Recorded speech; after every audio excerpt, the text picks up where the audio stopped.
When you look at a printed photograph of your own face, a subtle wave of cognitive dissonance often kicks in. The facial asymmetry seems exaggerated, the smile appears awkward, and the overall image feels strangely unappealing. Yet, when you look at your daily reflection in a mirror, that sense of comfort and attractive familiarity returns. A 1977 study quantified this self-perception gap. Female subjects consistently preferred the mirrored images of their own faces, while their close friends strongly preferred the true-life prints. The camera isn't failing. This is a direct demonstration of the mere exposure effect. Because you are exposed almost exclusively to a reversed reflection of your face, that specific representation becomes your preferred stimulus. Your friends prefer the unreversed view for the exact same reason. This subconscious mechanism scales far beyond self-image to rewrite entire social dynamics. In a 1968 classroom experiment, Charles Getzinger tested this at Oregon State University. Getzinger arranged for a student to attend a university class completely encased inside a large black bag, leaving only the student's feet visible. Initially, the other students in the lecture hall reacted to this bizarre silhouette with open hostility. As the academic term progressed, daily exposure accumulated. The hostile attitude naturally shifted into curiosity and eventually into genuine friendly interactions, even though the student inside the bag remained entirely silent. The experiment suggests that simple repetition can neutralize fear and foster social bonds, allowing familiarity to build a sense of safety without a single word being exchanged. The human brain evolved under a strict biological framework. Familiarity signals safety. An organism encountered repeatedly without causing harm was categorized as safe, while any novel stimulus triggered an immediate defensive avoidance response. Robert Zajonc proved this bias is active before birth.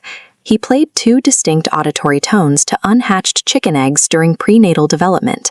Upon hatching, both tones were played to the young chicks.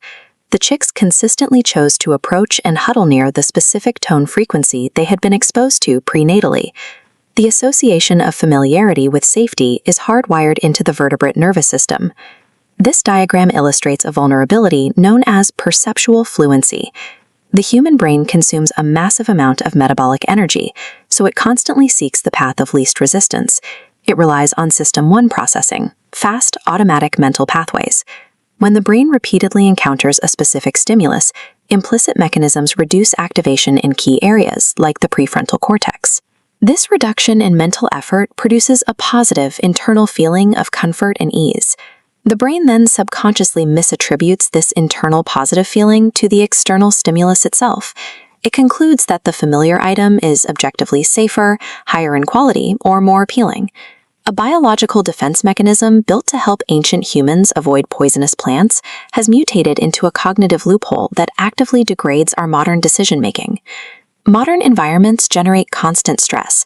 When individuals experience high stress, their working memory develops a heavy cognitive load, quickly depleting their self-control resources. To recharge, exhausted professionals frequently reject highly rated new films, opting instead to rewatch the exact same television sitcoms for the 20th time. The familiar content significantly reduces cognitive strain, offering a low-effort surrogate for emotional restoration. Advertisers leverage this by repeating commercials within the same time blocks. The goal is to embed brand packaging into the viewer's subconscious, making the product familiar before the consumer ever reaches the shelf. Weeks later, facing a crowded supermarket shelf, the consumer reflexively purchases the familiar brand, falsely equating sheer recognition with superior quality. This forced exposure dictates even our most intimate sensory preferences. Look at the bitter rivalry between the national yeast extracts of the United Kingdom and Australia. Following a disastrous rebrand failure in 1928, Vegemite systematically rewired Australian palates, starting in 1923 through decades of aggressive advertising, coupon giveaways, and medical endorsements. Meanwhile, British consumers fiercely defend their native Marmite, actively despising the foreign Vegemite, despite both products being intensely similar dark, salty, spent brewersy spreads. Lifelong brand loyalty and even objective taste are frequently illusions constructed by systematic geographic exposure. In 2003, the hip-hop duo Outkast released the track Hey Ya. Early broadcast data revealed that listeners despised it. Because the song's genre-bending structure sounded completely different from standard hip-hop, it triggered the brain's natural avoidance reflex. Radio programmers bypassed this rejection by leveraging a strategic exposure technique called sandwiching. They embedded the unfamiliar "Hey Ya" immediately after highly familiar tracks by Celine Dion. This forced, repeated exposure built perceptual fluency among listeners, transforming a widely rejected experimental track into a global hit. This same cognitive vulnerability dictates high-stakes decision-making, highly evident in the negative coverage paradox during political campaigns. When political opponents flood media channels with constant negative coverage of a rival candidate, the strategy frequently backfires. The relentless exposure increases the candidate's visual familiarity, directly boosting their baseline likability among low-information voters. Frequency of exposure plays a measurable role in shaping preferences in pop culture, in domestic finance, and democratic elections. Mitigating the suboptimal choices driven by this subconscious bias requires structured internal debiasing strategies. The primary defense is metacognitive awareness. When making major decisions, you must actively pause to calculate your history of exposure to the options. If a preference is based merely on recognition, you must consciously activate System 2 processing, your slow, deliberate, analytical mental pathway, to fully evaluate the unfamiliar options based on objective metrics. For educators, the mere exposure effect can drive behavioral change through perceptual scaffolding, embedding novel concepts within highly familiar frameworks.